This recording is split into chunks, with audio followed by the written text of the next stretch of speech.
Welcome to the Register's Report. My name is John Buckley. I'm the Registry of Deeds of Plymouth County, and this show is about Plymouth County real estate.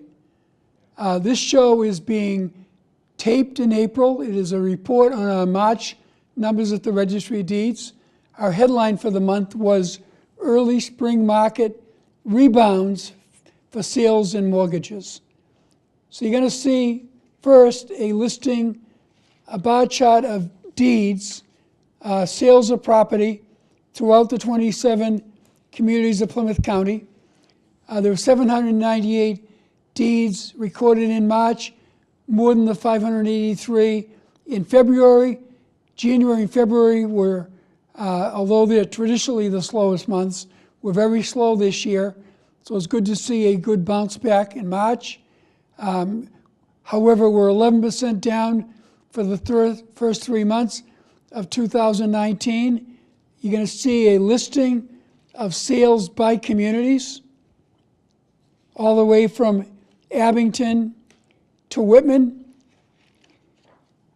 Brockton and Plymouth have been the communities with the largest number of sales. You can see 3 months worth of sales there. Mortgages were up a little bit. Rates are down, and people were using mortgages to refinance their current mortgage because the rates were down. So we had a little bump up in terms of mortgages. There were 1,443 mortgages recorded in March, more than the 1,145 in February, down compared to last month, the month of March. And for the first 3 months of the year, again, based upon a slow start, we're down 11% with mortgages. Foreclosure deeds have really dropped off significantly. You can see that in the chart. The number of mortgage foreclosures, or basically foreclosure deeds, were smaller in March than in February, 60% less than last March, and through the first 3 months of the year, down 45%. Foreclosure notices, which is the first document we see that a foreclosure is underway, are also gone down a lot. Only 38 foreclosure notices recorded in April, less than in March, rather less than in February. You're going to see a listing of foreclosures by community, all the way from Abington down to Whitman. Plymouth and Brockton have had the highest number of foreclosures, but even those communities are down. During the crisis, it was really hard. A lot of people were facing foreclosure due to issues like health issues or job loss. That has certainly diminished. We now allow e-recording in land court. Next training opportunity for free online training at the registry will be on Thursday, May 2nd. Please call in advance to register. We have a free property fraud alert. Go to our website, you can sign up, and if something gets recorded against your property, you'll get an email. There are a lot of scams out there in the real estate community. Certainly people try to target your home because it's such a large asset, so be aware of that opportunity.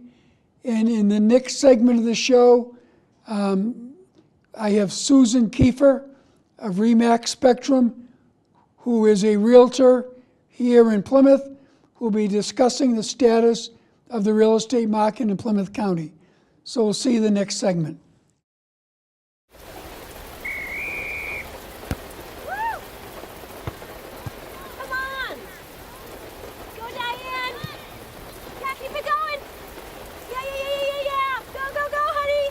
If you love them enough to drive an hour to cheer them on as they get beat 11-0 in the rain, then surely you'll check NHTSA.gov/the-right seat to make sure they're correctly buckled in the back seat. Throw that ball, Diane. Woo! You got this. Welcome back to the Register's Report. Again, my name is John Buckley. I'm the Registry of Deeds of Plymouth County.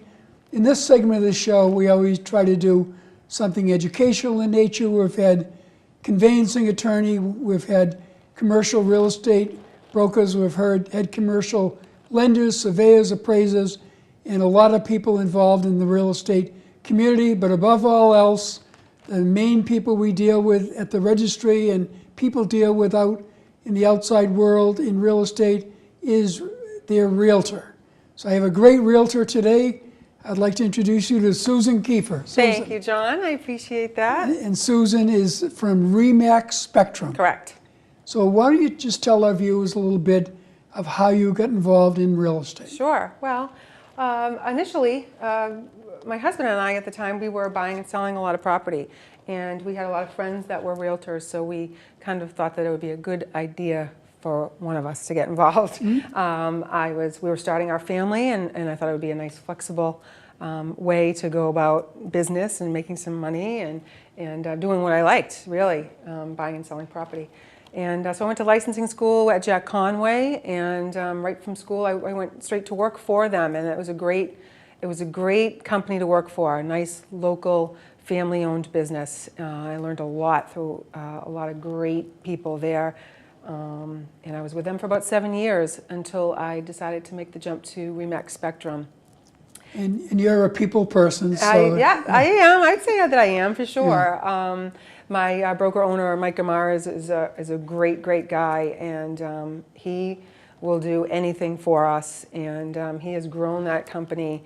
I think he came back, the RE/MAX franchise came back into Plymouth, and he had 2 people on one day, and by probably the end of the first month, he had about 50 agents that wanted to come work for him. So right now we have 5 offices, starting with Pembroke and Plymouth, Marston's Mills, Eastham, New Bedford, and did I forget one? No, I think we're good.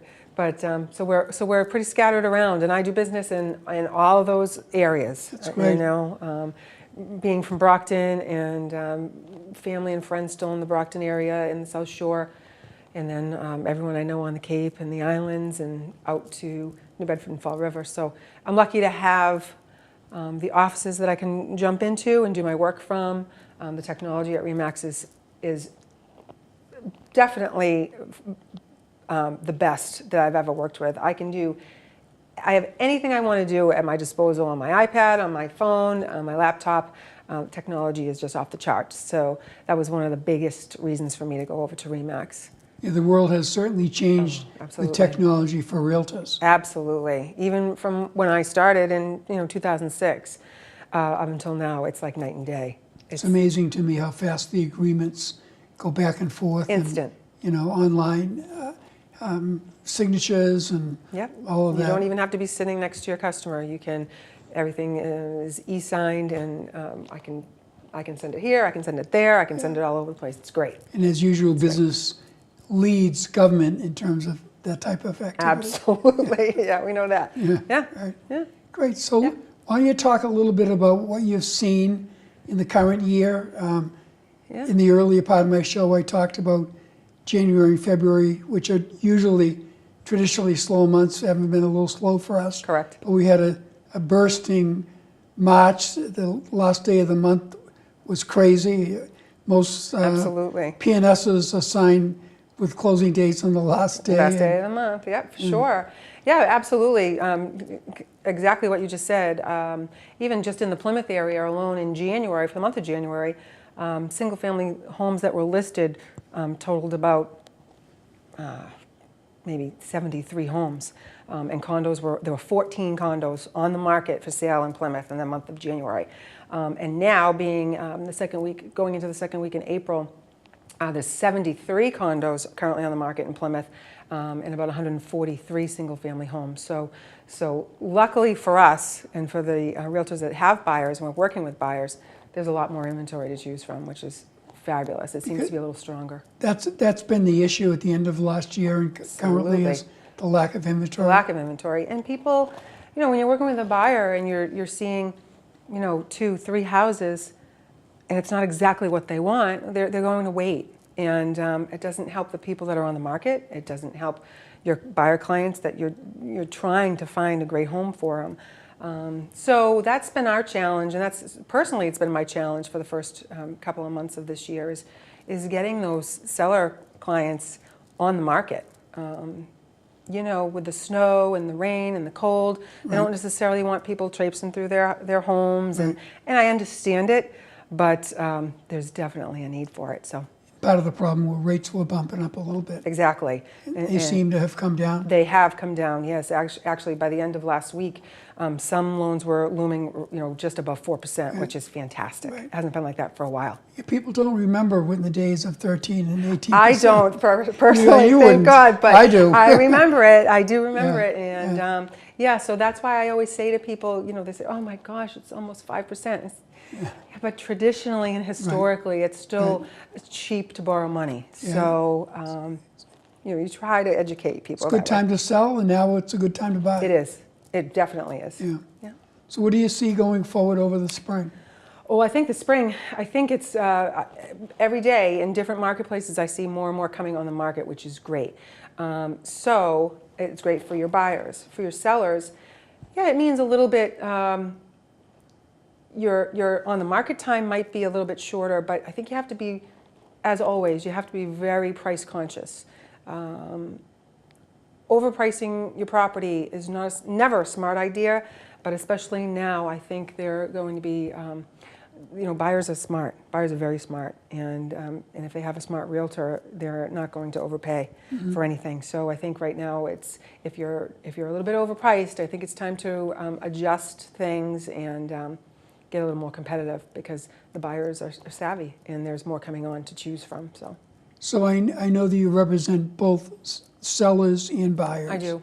What kind of advice would you give to someone who is looking to buy right now? Well, definitely first step for my buyer clients is to be pre-approved. We you know, it seems like common Just sense. explain a little bit Yeah, what that sure, means. I yeah. mean, a lot of people, I hear that and say that all the time. Right, too. right. Well, it's good to know what you can afford. Yeah. It's good to get a quality pre-approval from a reputable mortgage broker, and know what you can afford to buy. You know, what you want to buy and what you can afford to buy may be two completely different things. So having that in hand, and that makes you a stronger buyer for a seller. If you're presenting an offer and you're not pre-approved yet, it'll come, you know, in another couple of days. Well, you know, there's a couple of other buyers right behind you that have their pre-approval, have their ducks in a row, and they're a much stronger buyer as far as I'm concerned. So that's a big, big thing, is to get pre-approved. You have to be a little bit quick on the draw right now. Inventory is still low, even though it's building up a little bit. It's still low. So if there's something that you want to see, that you think you might really want to make an offer on or purchase, you have to strike. You have to strike quick. And with like going back to technology, with our technology that we have, it's right on your phone. Right. You know, we can definitely set up our clients to get pings all day long when new listings come on the market. So you have to be always ready to go see a property and make a decision quickly. So what kind of advice would you give to sellers right now?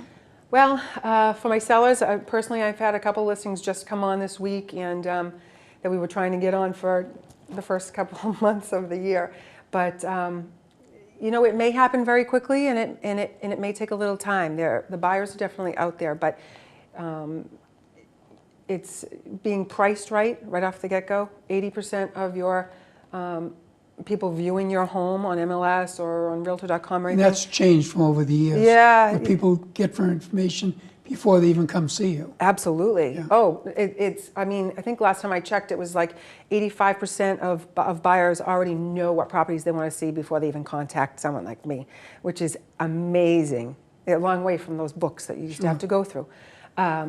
But where was I going with this? Oh, so the first 2 weeks of your home being on the market is the most crucial time, because being priced right then is so important. That's when you get 90% of the people that are looking online are looking in those first 2 weeks. And if you're overpriced at all, they're going to go right by you and go on to the next property. So how do you work with a seller to price it right?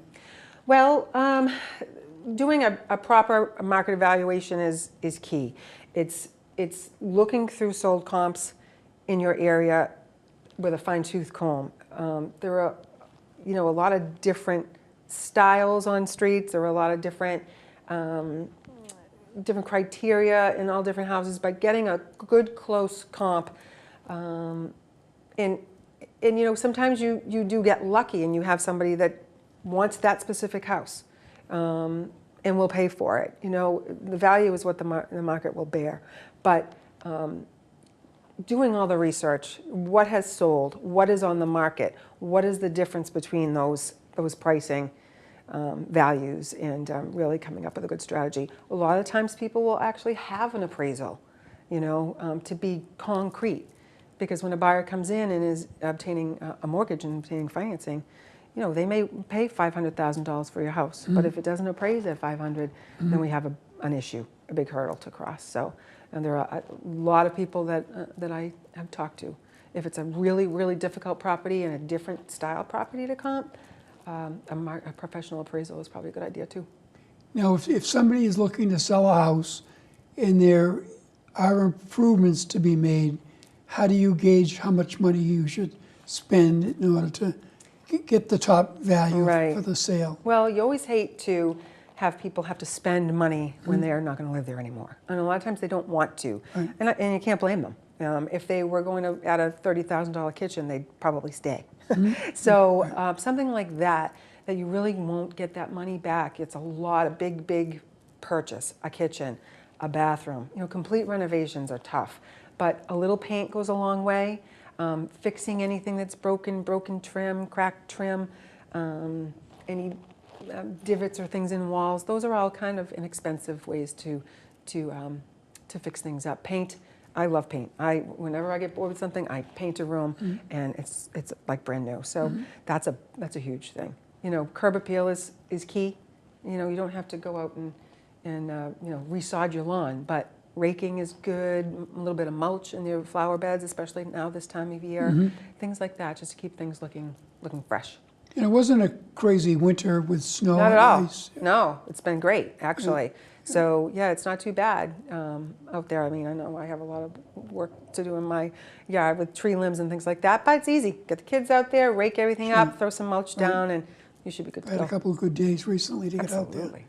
So let's talk about the thing that I'm always concerned about is the difficulty for first-time home buyers, particularly the millennials that have student loans and living at home and they want to get their own place. How do you approach someone like that? Yeah, it's difficult. As a buyer. Yeah, it's difficult. This is a huge investment, probably one of the biggest investments they'll make. But right now, it is, in most instances, it's less expensive to own than it is to rent. Rents are astronomical right now. So if that's an option, as opposed to living with mom and dad or living in someone's basement or moving home with family members, I mean, I get why you have to do that every now and then, but there are some great loan programs out there, especially with first-time home buyers. There are some that are 100% financing. Not that that's a fantastic idea, but to get your foot in the door, to get your first place, if you're not house poor, if you're smart and responsible about what you can afford for a payment, it's a great way to go about it. An FHA loan, government-backed loans, they're the way to go. 3.5% down. It's a reasonable amount if you're talking, with 200, 225, 250 home purchase. So it's a good investment. It's a wise investment. You're building equity, Right. As opposed to wasting your money and paying someone else's mortgage by renting. Thankfully, when we got through the difficulties of the 2008 meltdown, homes once again became a good investment vehicle. Yes, yeah, that was a difficult time for sure. A lot of homes were extremely overinflated and very difficult for anybody to buy. Right. Never mind a first-time home buyer. It was just, they were just priced out of the whole market. So why use a realtor rather than try to do it yourself? Oh my gosh, there's so And many I know reasons. we had a conversation on the way in. Never. Of something that, Oh my gosh. something Yeah, that you never. things happen. Things happen, and they always happen. The day of the offer, purchase and sale, closing without an issue, without a heart-wrenching, nervous breakdown issue, it's gone. There's just so many things that can happen. There's title issues. There are plot plan issues. There are just issues negotiating what's coming with the home. There's just so much. Hiring someone with the expertise, with the knowledge to go to bat for you, to negotiate for you, is worth its weight in gold. So why don't you take a moment to share your contact information? Sure. So I am with Remax Spectrum, and you can contact me anytime at my mobile number is 508-989-6872. I'm at Sue S. Kiefer at remaxspectrum.com, and I primarily work out of the Plymouth office, which is right at 181 Court Street in Plymouth, right in the old Benny's Plaza. So we're getting pretty close to the 400th celebration, and there's a period of time that the colonists went from common ownership to private property rights because it was right for the community at the time, back in 1623, believe it or not. So why should people buy a home now? Oh, absolutely. It's still part of the American dream. Yeah.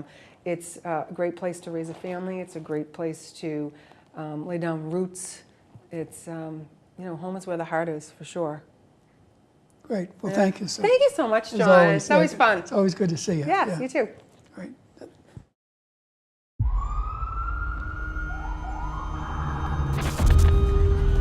Opiates has taken everything and everyone I've ever loved away from me. Everything. I blew my ankle out and I got prescribed pain pills by my doctor. If making my detox public is gonna help somebody, I'm all for it. I just wish I would have had a warning.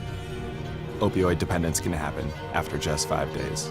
Know the truth, spread the truth.